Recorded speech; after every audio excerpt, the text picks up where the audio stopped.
First of all, I really love just the first part of the show, the one I watched, because I found really interesting the story, about these two people. It's not a common nowadays, maybe to know someone without meeting him or her, because we can meet someone online. But in this case, you kind of live in the shadow of each other's lives, and so you get to know the worst before everything else. And I want to ask you, how do you see this story? Which aspect do you find the most interesting?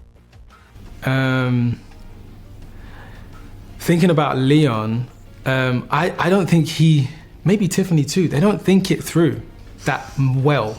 And you kind of watch them think it through after they've already agreed to it. Yeah. And that's what's really interesting about it. Like, okay, how do we organize the fact that we've got, you're buying organic milk and I'm buying cheap milk, and how do we share things? Should we share things? All of that kind of stuff. And how can we cohabit without intruding too much on the other person? And I think that's what people find quite interesting, at least in the earlier episodes. And then through that functional communication of just writing post-it notes to each other to have like rules and regulations, terms and conditions, they start to learn a bit more about each other.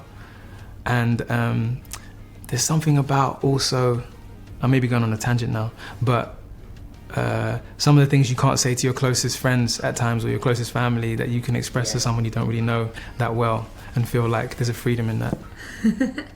I think it's really interesting as well that you, for all intents and purposes, you want to be as sort of like clean cut as possible. But if you're going to really live in an honest way, washing takes a while to dry. So you're going to have to see this. And, and like, I have more clothes than like Leon does. And what that means in a wardrobe is I'm going to take it over. And like little details like that, like you said, the sort of the annoying quirks of someone's day-to-day domestic reality has to be allowed to breathe, because otherwise you're just tiptoeing around someone else's life, and then no one can live easily. Hence why they have to start communicating. Yeah.